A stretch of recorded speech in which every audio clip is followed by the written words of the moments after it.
Cube Radio. Ce balado traite d'une tragédie qui a touché beaucoup de monde. Sachez que les témoignages que vous allez entendre ne sont pas faciles. Je vous ramène à Lac-Mégantic, une petite municipalité d'à peu près 6000 personnes. Le 6 juillet 2013, un train sans conducteur a déraillé, explosé et détruit une bonne partie du centre-ville. Il y a eu des morts. Beaucoup. Là, le convoi est arrêté. L'écho de l'explosion a disparu au loin. Tout ce qui reste, c'est une fissure, en plein cœur du comté du Granit. Même le bruit des services d'urgence n'arrive pas à enterrer les pleurs. Mais par-dessus tout ça, ce qui résonne le plus, c'est le silence. Celui des victimes, celui des morts qui sont partis trop vite. Sur place, il y a beaucoup de monde qui cherche à comprendre ce qui s'est passé. Les journalistes cherchent des réponses.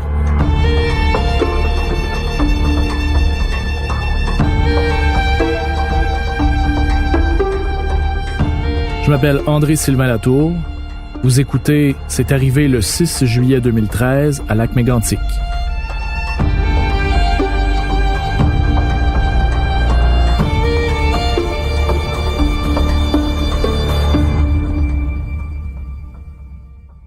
Joël Lemay, je suis photographe à l'agence QMI depuis maintenant 14 ans. On arrive sur place, on connaît pas la ville, on sait pas nécessairement où est arrivé l'incident. Puis une fois sur place, c'est le périmètre de sécurité, il va jusqu'où? Où est-ce qu'on a le droit d'aller? Puis trouver les angles, voir où est-ce que ça s'est passé principalement. Tout le monde veut savoir ce qui s'est passé à Mégantic. Faut trouver des photos rapidement et les envoyer rapidement aussi. Trouver ses repères, c'est le plus important dans une situation comme ça. Il faut expliquer ce qui se passe. Il faut que le monde sache ce qui vient d'arriver. Mais est-ce que les images, les textes et les témoignages vont suffire à raconter ça? Par où commencer? Pour Nicolas Saillant, c'est clair. Il faut reprendre ses esprits, et vite. Au départ, c'est sûr que tu te laisses impressionner par ce que tu vois devant toi, là. C'est sûr, là, parce que c'est tellement gros. Tu essaies de comprendre. On est d'abord très loin, le périmètre de sécurité. Tu comprendras là, qu'on n'était pas à côté du Musicafé. Là, hein? On est excessivement loin. On ne sait pas exactement l'ampleur de ce que c'est. Mais on sait que c'est gros. On sait qu'il y a des victimes. Maxime Landry, lui, en a vu dans sa carrière. Mais ça ne l'empêche pas de l'admettre d'un coup. Il n'y a pas de mode d'emploi pour couvrir une tragédie comme celle-là. Il faut apprendre sur le terrain, se fier à ses réflexes et à son jugement. On y va avec le gros bon sens, avec le sens de la débrouillardise, le sens du respect aussi, parce que quand tu te retrouves dans une petite communauté comme celle-là qui est déchirée, pour ne pas dire décimée, tu sais que le facteur humain et l'émotion va prendre le dessus sur tout le reste. L'expérience, c'est plus ça qui est important dans un événement comme ça. La preuve, ça fait seulement 1 an que Nicolas Lachance est journaliste, mais il sait que son rôle est crucial. C'est lui qui est là. C'est lui qui est les yeux et les oreilles du reste du Québec. C'est pas le temps de figer. C'est encore moins le temps de tourner les coins ronds. On prend une grande respiration et on fonce. Mégantic, pour moi, ça a été un bac en accéléré en journalisme. Comment on approche des victimes, comment on raconte des histoires, rapporter les faits, suivre aussi le déroulement politique. Il y avait une enquête, tout était là dans ce drame-là. C'était le plus gros drame, mais en même temps, il y avait... Écoute, j'ai été là pendant des semaines, c'est pas pour rien, là. Il y avait tellement de choses à raconter, à creuser. Les gens voulaient savoir pourquoi c'était arrivé, comment c'était arrivé.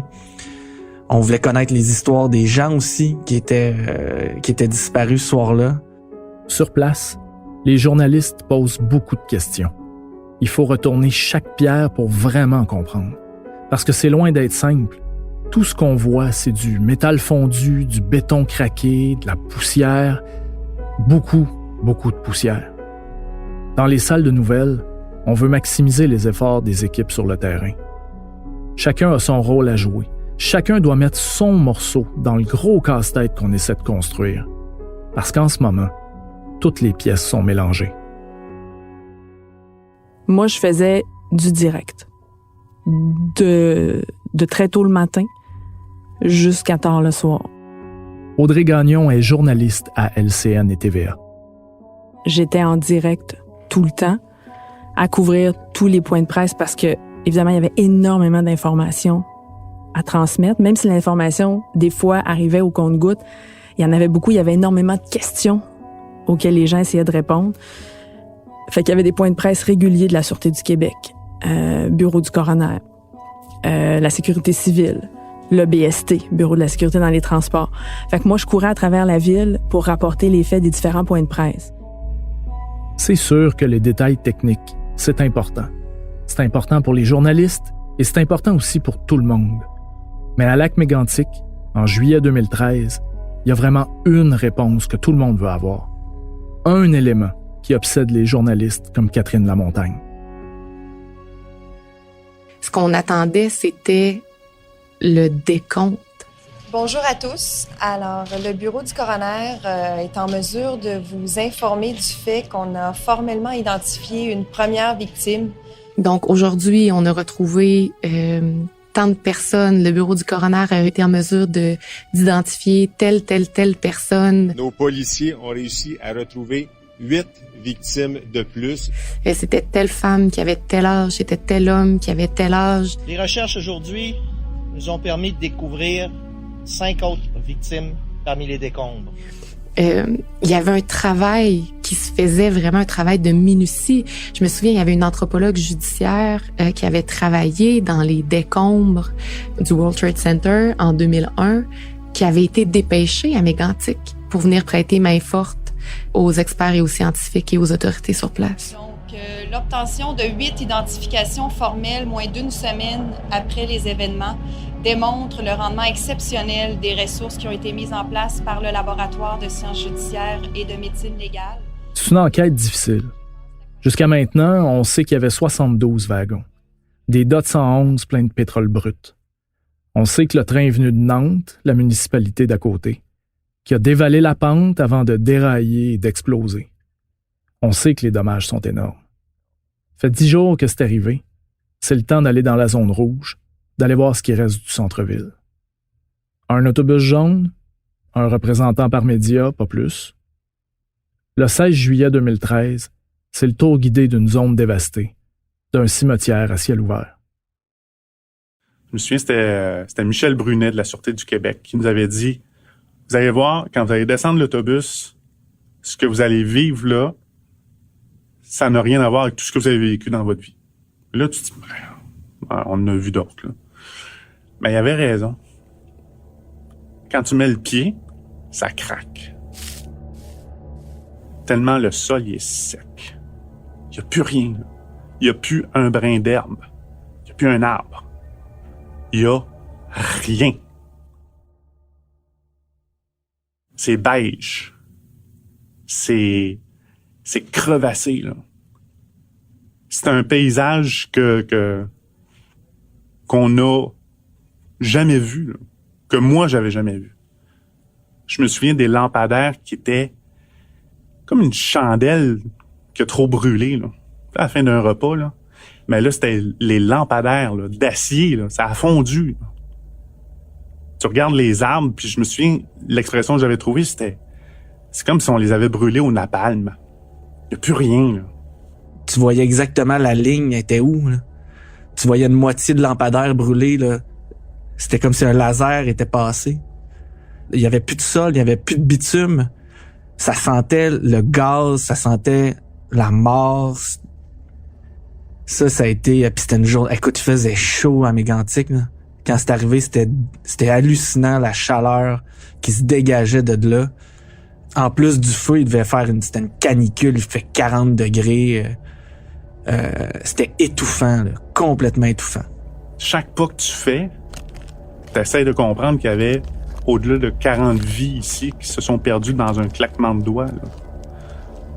Et là, tu remontes dans l'autobus, puis t'as chacun des journalistes qui est là. Il n'y a pas un mot qui se dit. Tout le monde est là, sous le choc. abasourdi par ce qu'il vient de voir, parce qu'il vient de vivre, parce qu'il vient de sentir.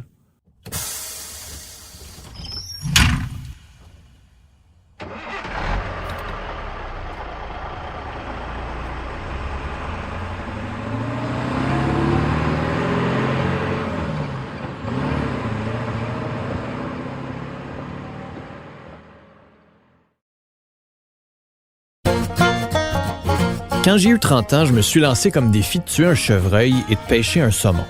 Et je suis pas encore sûr pourquoi, mais je suis rentré dans un nouveau monde. Des milliers de caribous. Des histoires de beauté. J'étais dans l'eau, nu comme un verre, puis la truite était à côté de moi. Des histoires de bois. Il y avait un ours dans l'arbre au-dessus de sa tête. C'est ce que je vous propose dans cette nouvelle série balado de Cube Radio.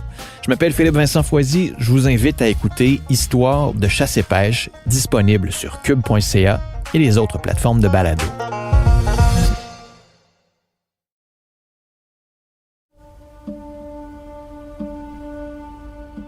C'est comme un poignard en plein cœur.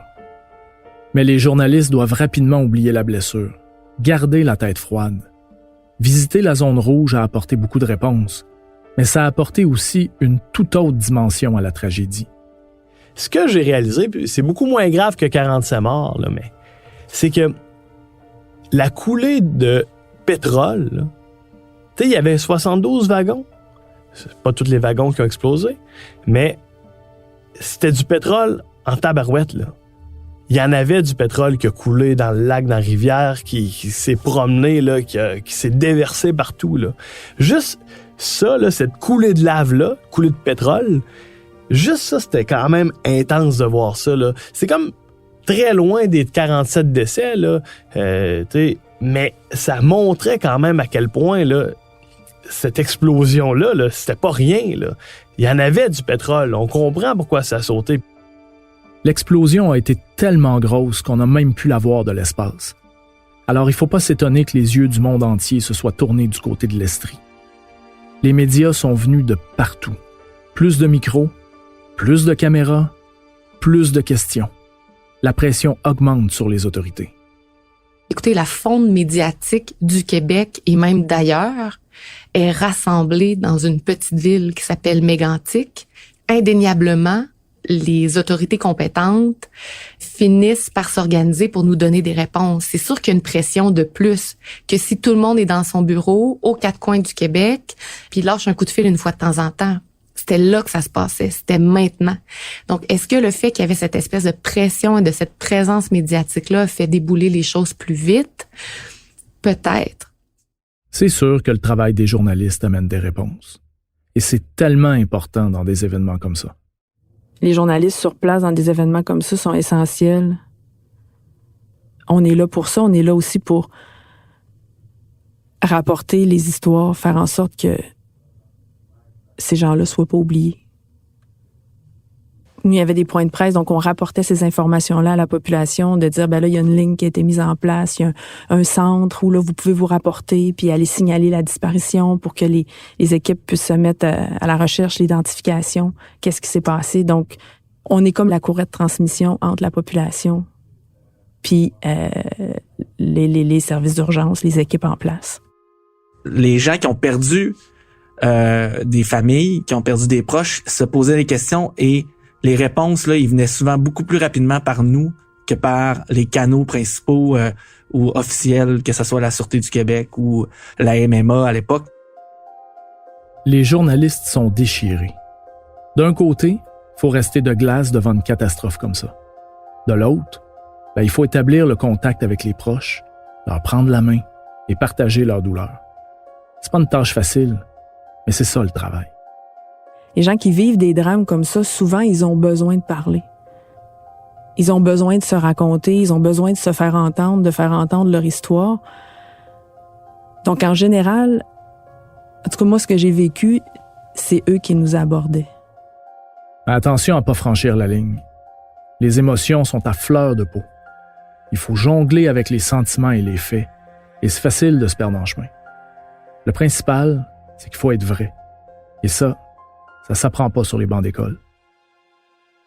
C'est une expérience particulière, là, couvrir ce genre de drame-là, parce que il y a toute cette empathie-là, puis t'es touché par le drame. Après ça, là, t'as plein d'images qui te reviennent en tête. Tu peux pas ne pas être touché, tu peux pas ne pas être empathique. Puis quand tu approches des personnes, c'est vrai, là. Tu veux pas juste la une, là, c'est pas ça, là.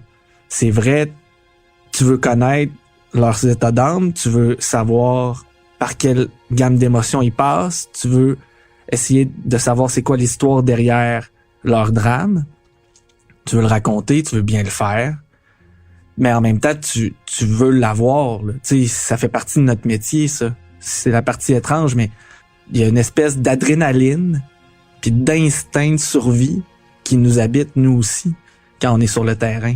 Sinon, tu passes pas à travers. C'est niaiseux, là, mais si tu te laisses submerger par les émotions, tu peux pas écrire un papier le soir. C'est sûr que c'est difficile. C'est sûr que c'est pas facile de voir les gens se questionner, les gens, la détresse des gens. Mais t'as un travail à faire.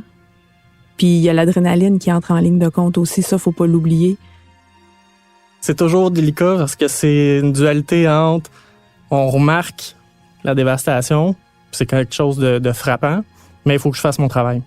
Puis moi, j'ai pas le choix de comme me concentrer et faire tout de suite les meilleures images pour que mes images parlent d'elles-mêmes. Il faut que je puisse illustrer le plus gros de la tragédie.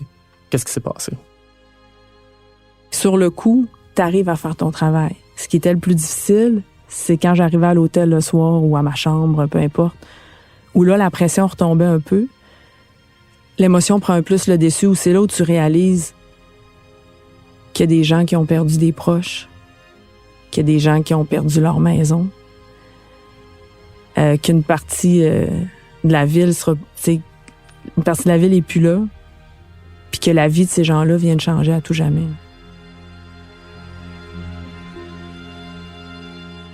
C'est clair, leur vie sera plus jamais pareille. Leur douleur est déjà assez grande, il faut rester professionnel. Mais en dedans, ça bout.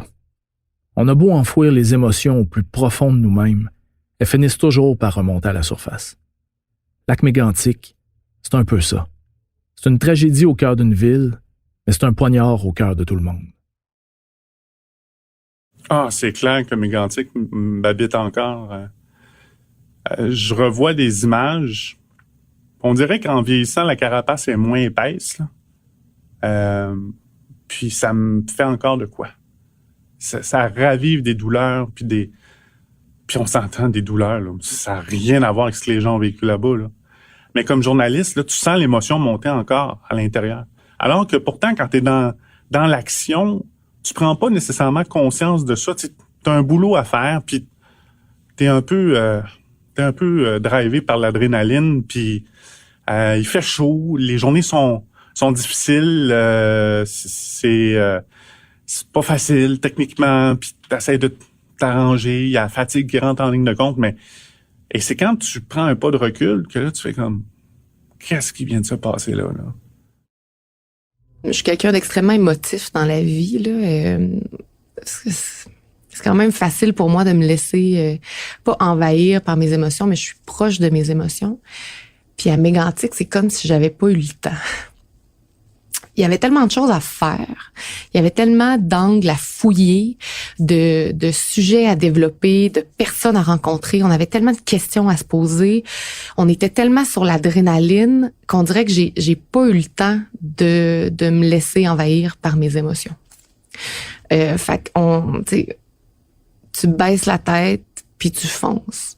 On a un travail à faire. On veut comprendre ce qui s'est passé. On veut savoir ce qui s'en vient.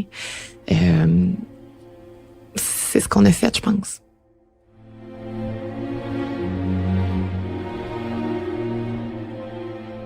C'est dans la durée qu'un drame pèse. Tu sais, quand c'est le lendemain, là, c'est pas fini, là. Le surlendemain, c'est pas fini. Ça fait que commencer. On arrive à peine à éteindre l'incendie, là. Il en reste du travail à faire, là. Alors, c'est sûr que ça pèse sur les épaules, là, de parler aux gens, d'aller les voir. C'est sûr qu'au début, bon, peut-être que ces gens-là sont plus ouverts à nous parler, Mais après ça, les jours avancent, le drame aussi, l'ampleur du drame, le deuil embarque. Là, tu t'éloignes tranquillement aussi, là, peut-être dans tes pensées, ou en tout cas, tu réalises toute l'ampleur du drame.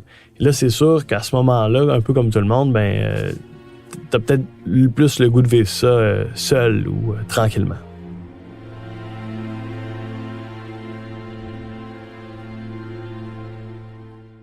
Il faut être passionné pour faire ce métier-là.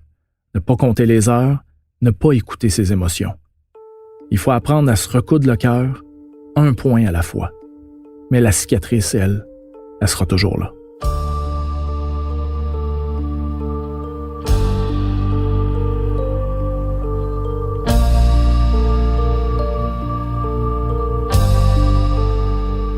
Dans le prochain épisode, après une tragédie pareille, qu'est-ce qui reste? Est-ce qu'on a tiré des leçons de tout ça? Ça fait 10 ans, on en parle encore parce qu'il y a des choses qu'on doit apprendre de ce qui s'est passé. Il y a encore la question de la voie de contournement qui n'est pas réglée.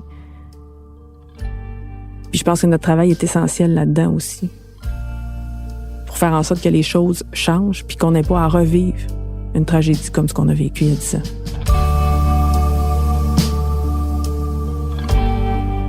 Je suis André-Sylvain Latour, j'ai conçu ce balado. Philippe Séguin s'est occupé du montage, Bastien Gagnon-Lafrance de la réalisation. C'est arrivé le 6 juillet 2013 à Lac-Mégantic, est une production Cube Radio. Cube Radio vous invite aussi à découvrir tous les dessous de la tragédie de Lac-Mégantic, avec la série documentaire de Philippe Falardeau, qui démontre que la thèse de l'accident ne tient pas. Voyez dès maintenant la série documentaire de 4 épisodes, Lac-Mégantic, ceci n'est pas un accident, disponible sur la plateforme Vrai.